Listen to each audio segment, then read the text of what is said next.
a pork steak, some ribs. So you know what I do over there. They didn't have everything there, but they had some fresh pork steaks and some ribs. They pretty much was borderline about to close up shop.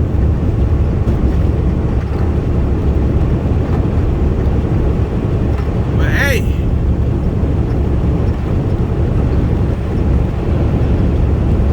being one-dimensional can get you messed up out here, man.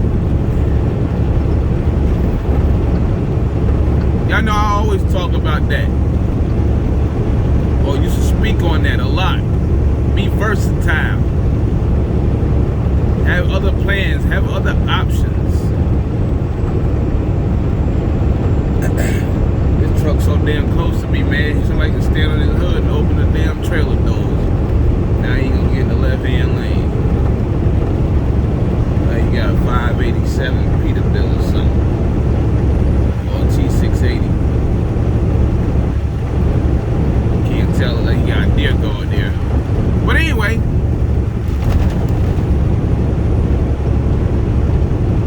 everybody sees what's going on with Amazon and other places. Their networks go down. They've been down all day or whatever. And a lot of people stuck like Chuck. Welcome to Arkansas. We in Arkansas. But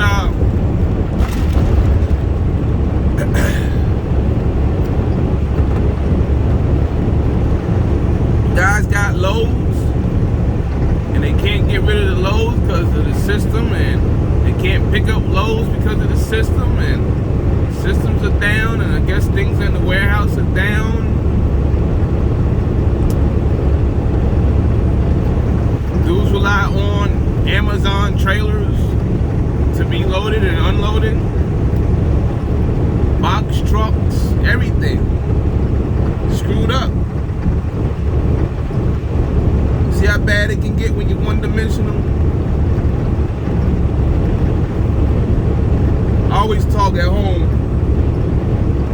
I know my wife don't like when I do it, and I tell other people this too. You gotta stop relying on these people, man. You rely on them, it's Amazon. You're damn near gonna be working for them in a little bit. That's all you're gonna know. And then when something like that happens, what you gonna do? Can't do nothing. We got dudes with fleets and trucks, can't do nothing because all they rely on is Amazon. Now they'll get it fixed. But do you see the damage that can be done? Big time. And this can happen to any of them. Walmart, whatever. But see with the meat plants,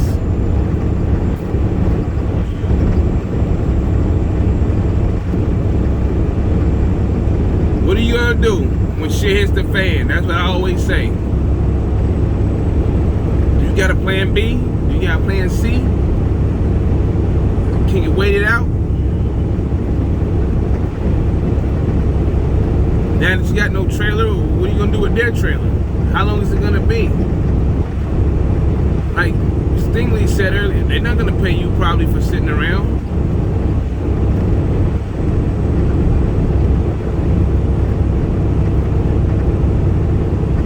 But that's what you chose. I understand people got in because they don't have a trailer, but some people, when there was an opportunity to get trailers and stuff, they didn't want it. Why would I pull one, you know?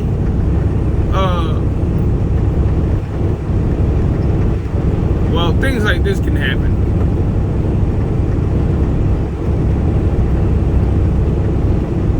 See what happened with who was it? GM?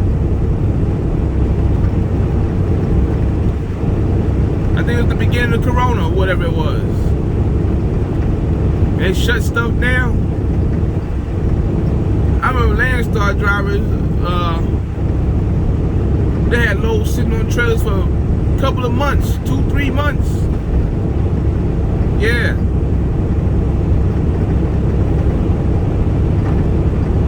Loads sitting on the trailer. What you gonna do?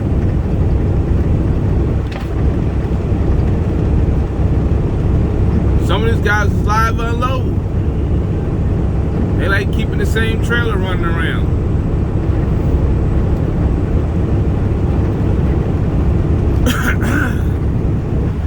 Wrong time of the year for something like this to happen. Wrong time of the year.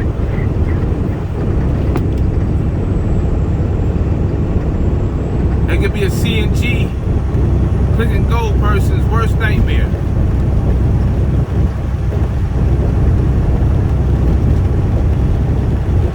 Worst nightmare.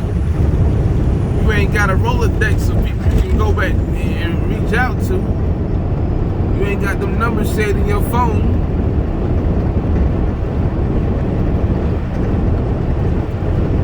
You ain't been pulling loads for some of these people.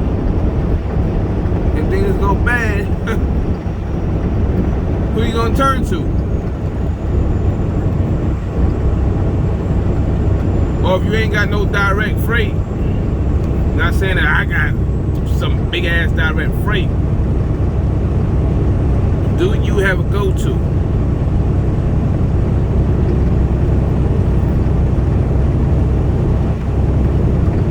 Can't be one-dimensional, man.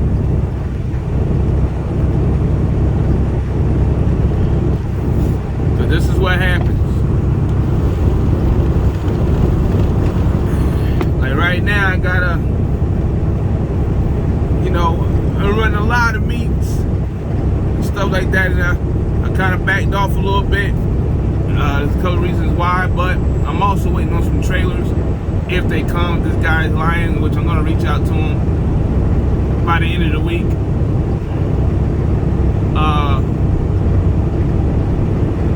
I just hate them. You hate giving people money as a deposit at a dealership, and things don't happen, or things are not happening fast enough. But I do give him the benefit of the doubt. He's got like 100 trailers that he had to get done. But I need them trailers so I could do dropping hooks, add to my repertoire.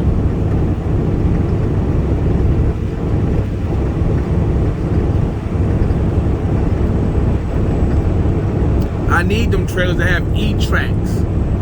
So in the wintertime, when my tanker endorsed drivers, things get a little slow on one end, we haul them tanker endorsed loads. Now it has, but it's needed. Drums.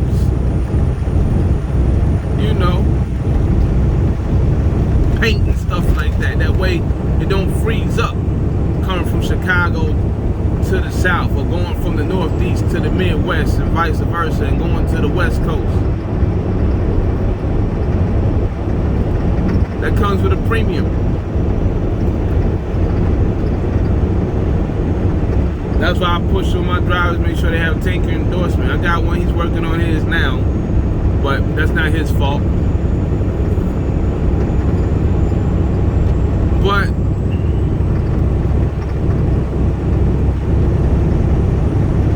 we're not one-dimensional. So now we can run all the way to March. If I found something dedicated all the way to March to run stuff, I got it. 9 hands, running paint, I don't know. It could be whatever. Water treatment.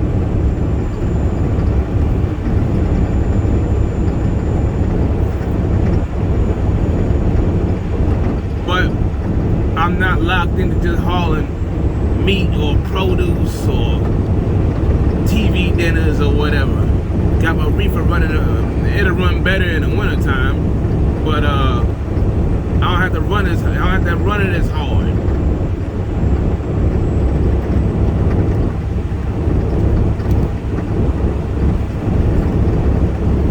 Gotta make sure you can do more than step decks, they sit around. But yeah, when the time comes, it'll go down. I get a lot of calls about dry vans. That's one thing I regret, but you can't get everything. I got a lot of dry van offers, dedicated offers, but dedicated team offers.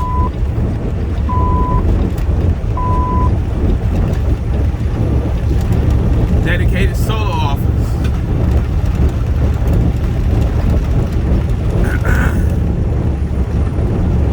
But when the time comes, we'll get them, whether it's a van or a reefer, or it's a step deck project. We open to everything.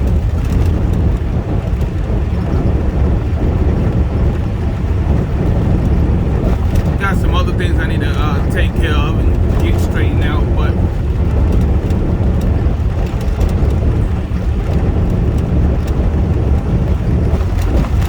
we'll be ready.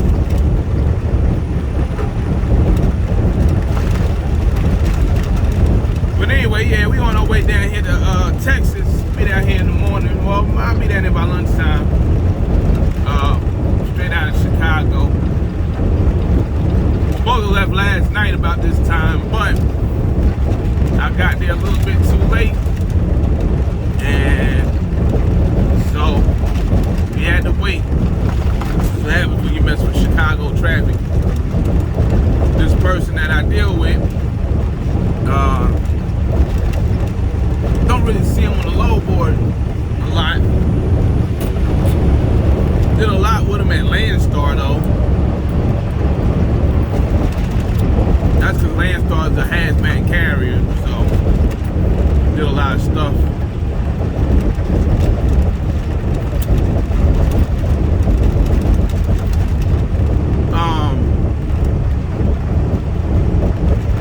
They had to get me set up. I was set up, but they didn't go through everything to set me all the way up, Do everything online, but then carrier relations got to get everything done or whatever, or whatever department they have. So they had to get that straight. Now I can deal with them, I can deal with Landstar, I can deal with Transplace, Ryan, a few of them, man, Free.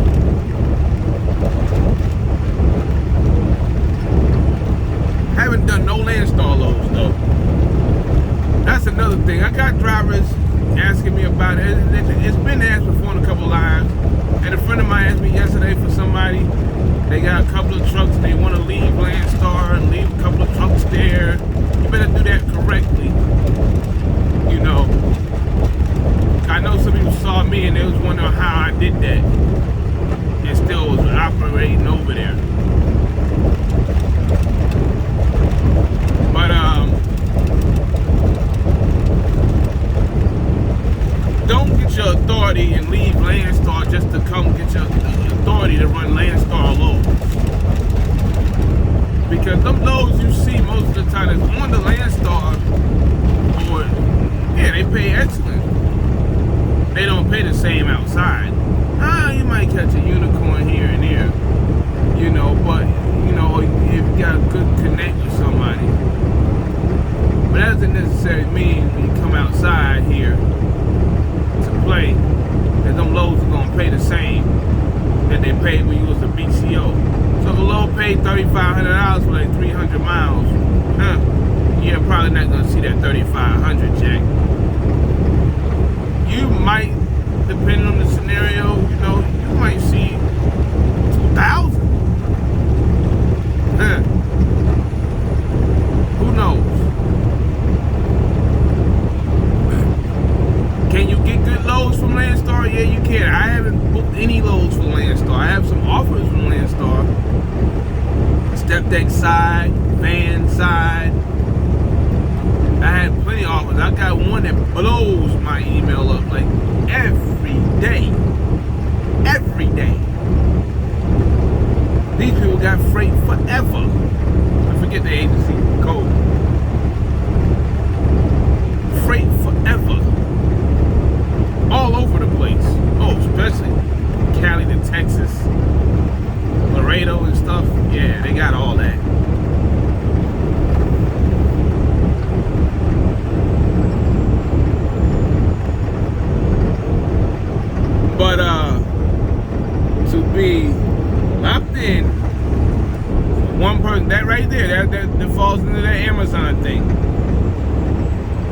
get your authority to be locked in just for Landstar, I wouldn't do that. There's plenty of brokers out there. There's plenty of opportunities out there. Direct people. You can walk up on people and get loads. So there's no need to rely on one place to get loads.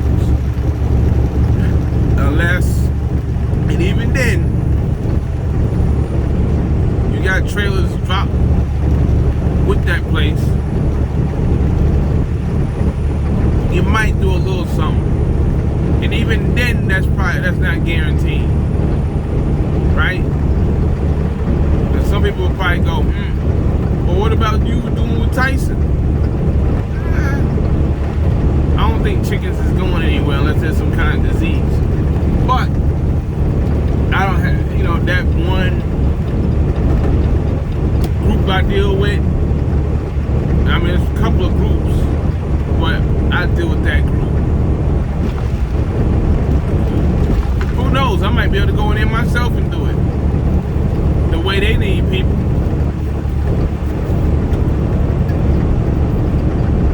I want to make sure I got the team that can do it and the equipment to do it. But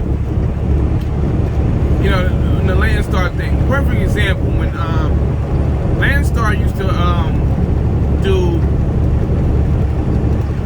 Toys R Us heavy. I don't even think it was Landstar's account. And if it was, I mean, they may have had something going on somewhere else. But when I seen them in Georgia, when I was running down in there or whatever, that was JB Hunt. I think JB Hunt gave Landstar the loads. Landstar had the trailers dropped in there, so they ran the loads. But what happened? Toys R Us went down. Well, Landstar didn't go anywhere. They big as hell, but those that relied on that stuff, it was over. No more Toys R Us. I did it a little bit here and there. I'll run other stuff, but when I was in the area, I'll grab one of their loads and run it. When all you tried to do was run Toys R Us from Atlanta, or wherever it was down here in Georgia, Atlanta to, let's say you ran from Atlanta to like Florida and you dead-headed back. Atlanta to Louisiana and you dead-headed back. And that's all you keep doing. You're not even trying to get anything on the other end to come back. Didn't even bother to look. Now Toys R Us is gone. What do you do now? Just like when the loads were like $4 a mile, whatever it was, 2018. Just before all the dispatches and the master classes showed up.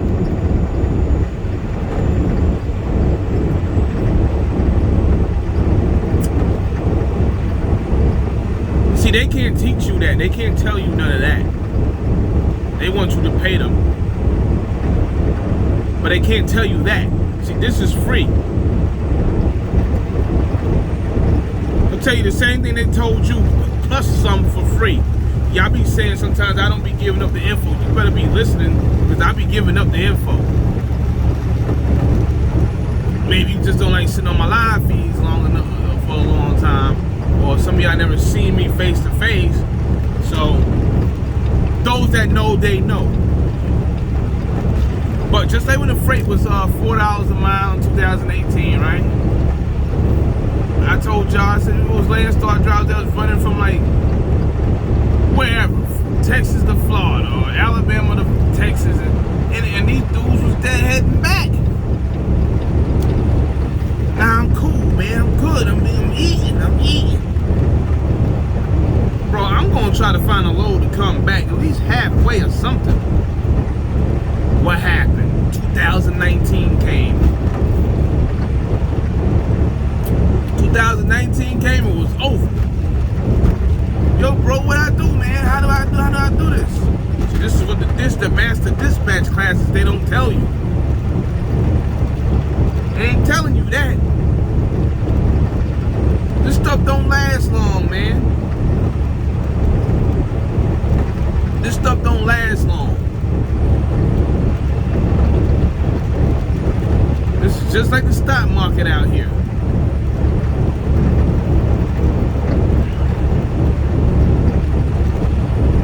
So all you guys, you know, you're going to get your little trucks, and you think because you can get a new truck, you can get people. Nah, that ain't the game, man. That ain't how. That's not really how it works. But you know, people are attracted to newer trucks. You out here telling people you're gonna pay them all this wild money like I done said before.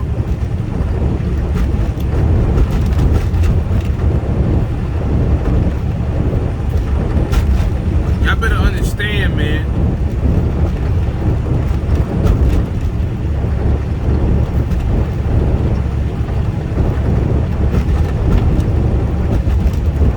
But anyway, man, we gonna get down here. We gonna, like I said, get down here to Dallas. We're gonna be down there tomorrow. Probably stop at the TA in Bonneview. And I'm gonna start out here in Little Rock. I'm gonna wash my truck. Try to make the best of the rest of this week. Been a little crazy. Got a truck up there at Tyson. I don't know, they dropped the ball in Rogers. That's why I need my trailers. That's I'm going to the house. Deadhead home, man. Go handle your business. I was trying to get him a load to go through the house so we can continue on, you know, but sometimes it just don't work out, man. So I sent him on to the house. He had to do what he gotta do. I'll see him tomorrow. So he's been there all day today. So he'll be back tomorrow. Run for another week and a half or whatever it is, and go home for Christmas till New Year's, till after New Year's, and then I'll be home.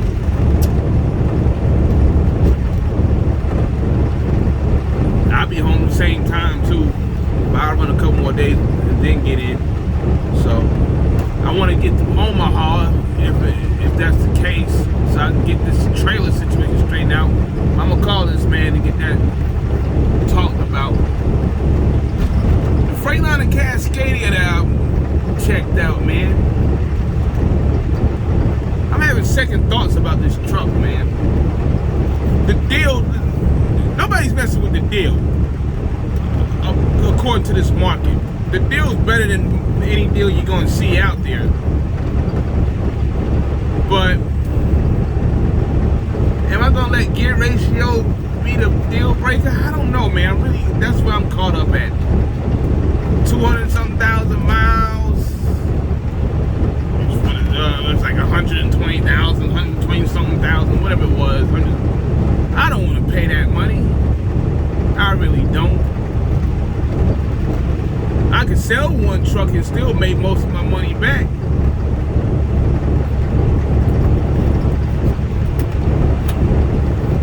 But warranty good to 2024, 25, with the option of purchasing extended factory warranty before it runs out. And you get another 2 years, 200,000 from Freightliner in Detroit. But I don't know about the DD15, man. I'm not feeling the one box thing, but I mean warranty. You know, I deal with warranties pretty good, whether it's aftermarket, whether it's factory. But I got that relationship. See, I can't be one-dimensional again. You know, I got the relationship with Peterbilt, man. So, got a relationship with a few Peterbilts. So, but at the same time, I do know guys in shops with Freightliner and people that do Detroit work. So, we'll see. I'm thinking hard about it, man. I can get the truck today, but I'm on the fence, man. 216 gear ratio, man. I'm like, fuck. They make them that? Yeah. That's what he told me. Now unless he was bullshitting, Can somebody at Will Ash or Ashley Will Trans, I realized when I was in the office with them, he was like, yeah, we're going to start buying Volvos now. We ain't buying no more Peterbilts. I said, damn. They talking about the Peterbilt warranty. They didn't purchase the same warranties. And then a couple of days later, they said Ashley was buying them on the news. I was like, what the hell? Like, I wonder why you say you're getting Volvos. But hey, I know Ashley gets nice, good spec trucks, but I also was told by one of my friends that drove for him over the last several years, he don't drive there no more, that the trucks were dogs. They just like, they can climb worth a damn or nothing, Now I remember back then when they had the Cummins ISX in the 770s, they was getting it in. But 216 gear ratio, man, I don't know about all that. I mean, they got the warranty and all that, man, but damn, man. But they price for what they got to offer is better than what I be seeing on the internet, on Facebook, and at the dealership.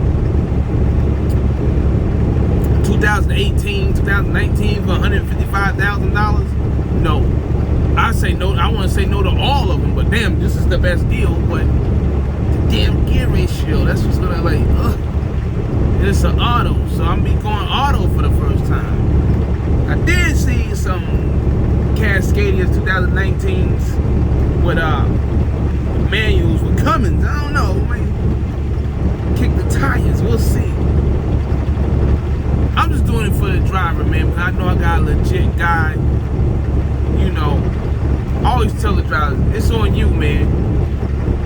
It's all on you. And if you're not a producer, then if nothing's being done, then there ain't nothing we can really do. You're either gonna be here, you're not gonna be here. You get a new truck or you don't.